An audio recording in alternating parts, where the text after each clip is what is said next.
हर धर्म, हर समाज और हर समुदाय की अपनी मान्यताएं होती हैं। उनके अपने अपने विश्वास होते हैं। जिस तरह हिंदू धर्म में विभिन्न अवतारों और चमत्कारी शख्सियतों का उल्लेख मिलता है, उसी तरह अन्य धर्मों के पास भी अपनी अपनी दिव्य या अलौकिक ताकतें हैं। नाम और स्वरूप में वे एक दूसरे से पूरी तरह अलग है, पर एक चीज सभी में समान है और वो है चमत्कारी ताकत। आइए जानते हैं इनके बारे में इस वीडियो में। कई चेहरों, शेर के पजे और सांप की पूंछ वाला कुत्ता सर्बेरस पाताल लोक की रखवाली करता है। यूनानी पौराणिक कथाओं के अनुसार सर्बेरस मृत लोगों को पाताल से बाहर निकलने और जीवित लोगों के पाताल में प्रवेश करने से रोकता है। सर्बेरस आधी महिला और आधे सांप के शरीर वाली महिला एकिडना और भीमकाय शरीर वाले राक्षस, जिससे स्वयं यूनानी देवता भी घबराते थे, टाइफोन की संतान है। कहा जाता है सर्बेरस का हर सिर जीवित व्यक्तियों के मांस को ही भोजन बनाता है, इसलिए वह केवल मृत इंसानों की आत्माओं को ही पाताल में विचरण करने देता है। चिमेरा, ये यूनानी राक्षस 3 जानवरों का मिला जुला स्वरूप था। इसके 3 मुख थे, एक शेर, दूसरा सांप और तीसरा बकरी का। इस बात को ऐसे समझा जा सकता है कि यह एक ऐसा शेर है जिसके पास बकरी और सांप का सिर भी है। यह सर्बेरस का ही रक्त संबंधी है। हाइड्रा, यह पानी में रहने वाले सांप की तरह दिखने वाला राक्षस था, जिसके भीतर रेंगने के भी गुण थे। इसके कई सिर थे।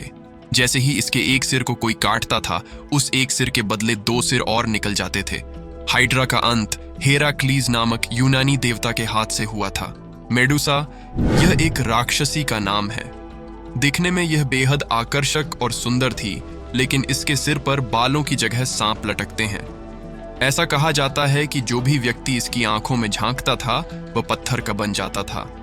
मिनोटॉर, मानव शरीर और बैल के सिर वाला प्राणी, ग्रीक पौराणिक कथाओं में क्रेते की भूल भुलैया में रहता है। यह अराजकता और आतंक का प्रतीक है, जो बेलगाम पशुवादी आवेगों के खतरों का प्रतीक है।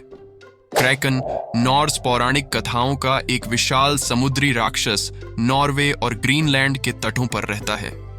यह समुद्र के डरावने और अज्ञात पहलुओं का प्रतिनिधित्व करता है, जिसे अक्सर एक विशाल ऑक्टोपस या स्क्विड के रूप में चित्रित किया जाता है।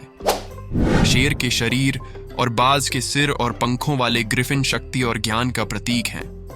वे विभिन्न मिथकों में खजानों और अमूल्य संपत्तियों की रक्षा करते हैं, जो जानवरों और पक्षियों के राजा का प्रतीक हैं। ग्रीक मिथोलॉजी में इकिडना को सभी राक्षसों की मां कहा जाता है। इकिडना को आधी स्त्री, आधी नागिन के रूप में दिखाया जाता है। इसकी संतानों में चिमेरा, स्फिंक्स, जिसमें मानव का सिर, शेर का शरीर और पक्षी के पंख हैं, और हाइड्रा इसकी संतान है। इकिडना को दुष्ट के रूप में नहीं, बल्कि एक न्यूट्रल व्यक्ति के रूप में दिखाया जाता है, और उनकी कहानियां ग्रीक मिथोलॉजी को रंगीन बनाती हैं। उनके संतानों का वर्णन करने में इतिहासकारों को भी कठिनाई होती है, लेकिन ये प्राणी निर्विवाद रूप से ग्रीक पौराणिक सागा का हिस्सा बनते हैं। आपको यह वीडियो कैसी लगी? सब्सक्राइब बटन दबाएं ऐसी और वीडियोस के लिए। Thanks for watching.